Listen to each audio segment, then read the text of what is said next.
everyone, welcome back to my channel. My name is Danielle and I hope you guys are doing well. In today's girl chat, I'm going to be telling you guys all about how I received a 700 credit score before the age of 25. So one major thing that helped me achieve my 700 credit score before the age of 25 was that I redid my room. So I moved into a new place with my parents, with my family, and the room that I was living in had not been renovated for years.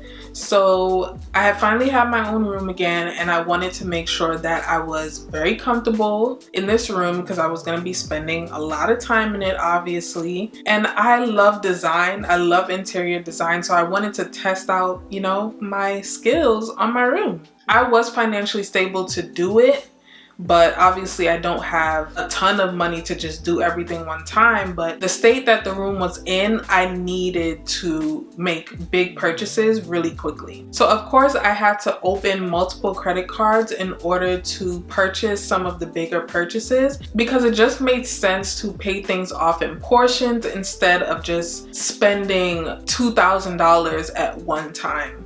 And also I was young, so I spoke with my mom about it, and we both agreed that it was best that I build my credit this way because she knows I'm very responsible with my money. So she knew I was gonna take this serious and make sure that I paid these credit cards on time every month. With redoing my room, I had to buy big pieces of furniture like my bed, my mattress, my dresser, mirror, vanity, my clock. Those were my biggest purchases. Also, I got new floors and I also painted the room. So it was like a whole room makeover, and it just made sense to do it in credit because I was young and I could build my credit by paying it off. And that's what I did. By the time I was 23, I had hit a 700 credit score, and now I'm 25 and I'm well over 700. Thank you, Jesus. So in this video, I want to share all of my tips that I have for building credit at a very young age. Like I said in my previous finance video, if you are an expert, feel free to leave your suggestions down below. But this video is for young adults who are just coming into the credit game. They don't know anything about it. This is basically just stuff that no one tells you. You just fall into these things and you learn it as you go. So I've always been into making sure that I'm secure financially. I'm not rich, I didn't grow up having a lot of money. So it's always been a goal of mine to make sure that in any situation that I'm in, I always want to make sure that I feel secure financially. Okay, so I first want to explain how credit works. So credit is basically an agreement with the bank that they will lend you money, and you will show them that you are responsible and trustworthy by paying them back on time. That's the easiest way that I can explain it. Some factors that influence your credit is whether you pay on time, how much you pay, which is the minimum, or if you go above that, whether your current balance is higher or lower than your available balance, how many credit lines you have open, and also how long those credit lines are open. So of course, the first thing you have to do in order to gain some credit is to open a credit card. Once you open up your credit card, you're not going to receive a lot of money on that card. So when I first opened my credit card, I think I started out with $250, I believe. If it wasn't $250, it was $500. So you start out with a really small amount, and then as the bank sees that they can trust you with their money, they'll increase your credit limit. So it's not going to be much, but it's a start. And different banks have different credit options for college students. So if you're just starting out and you're in college,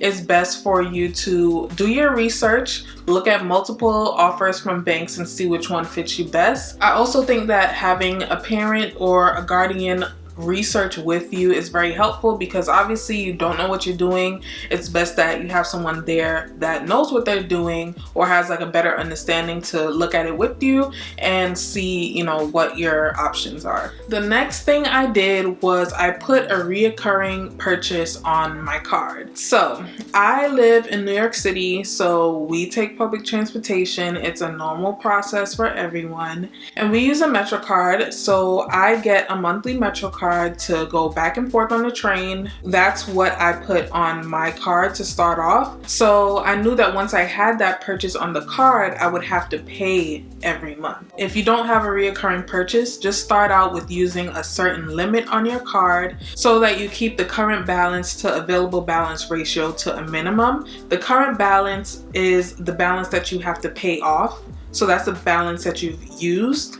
So let's say I have a card of $250 on it and I only use $100 is my current balance, and the $150 is the available balance that I have left to use. You want to have more available balance than current balance. So the next thing that I did was I made sure that I paid my balance every month. The bank will give you a minimum that you have to pay every month. Mine is $25. I would make sure that I'm paying at least the minimum or above the minimum before the due date of every month. So if you haven't checked out my previous finance video where I share all my tips on saving and budgeting, I suggest you check that out because that was really informative. And also this applies to what I said in that video, where you write down the charge of your credit card, so whatever the minimum payment is, and also the due date, and you keep track of it so you make sure that you're paying it on time. And also what I did was, as soon as I got paid, if the due date fell in between my first paycheck and my second paycheck, I would pay it with the first paycheck. So let's say I get paid every other Friday. So I get paid every 2 weeks. Let's say I got paid on the 17th of January and my credit card payment is due the 20th of January. I don't get paid again until the 31st of January. I'm going to pay my credit card that is due on the 20th. I'm going to pay it with the money that I received on the 17th, because I will not wait until I don't have any more money and pay it on the 31st. I hope that explained it. So essentially, I'm never waiting until the exact due date to pay my cards, because to me, I want to make sure that I know exactly how much money is coming out of my check and how much money that I'm gonna have once I've paid everything off. So I always pay everything as soon as I get paid. So after I started making more money and I was able to make more payments on my credit card, I created a new minimum payment for myself. So the bank will automatically give you a minimum payment that you have to pay. Like I said, mine was $25. Once I started making enough and budgeting and saving, I was able to add more money onto my minimum payment. So it's nothing that you're changing with the bank per se. You're just holding yourself accountable and making sure that you're being responsible and paying even more than a minimum payment. So in all honesty, you will never pay off your credit card bill if you're just paying the minimum payment. Even though you're paying the minimum payment, you're being responsible, you're doing what you have to do, it still would not go down because you have an interest rate that the bank charges. So it's important that you create a new minimum payment for yourself. So you do that by analyzing your expenses, cutting back on certain things, and making sure that you're adding more money to those payments every month. After analyzing my expenses and cutting back on some things, I was able to update my minimum payment to $50. And if I had any extra money left over from my check, like I've already saved, I've already paid everything else off, there's no other surprise expenses coming, I would add more money to that minimum payment. So maybe sometimes it'll be $60. I would just up it if I had extra money, because my thing was I just wanted to make sure that I was paying it off. I did not want to be in debt. I was afraid of debt. I did not want debt, so I made sure that I was paying my cards. I did not miss a month I did not miss a payment. I was paying way more than the minimum. Also, with some cards, you have a interest rate offer. So they will say for 12 months, you don't have an interest rate. You can just keep paying without the interest rate. And after 12 months, they'll add that interest rate on. My goal for my cards, if I had an interest rate offer on my card, I would make sure that I pay it off before that interest rate starts. So tip number 5 is something that I did. It's a big mistake that I was making because, again, I didn't know anything about credit. When I first started working, I was working for maybe like a little over $500 every 2 weeks. This was back in the day. My credit card at the time was about $500. So because I wanted to make sure that I was paying my card all the way off, like I did not like to see balances. Like if it said like over 100 or like if it went way too high, I wanted to pay it all the way off, which was a bad habit.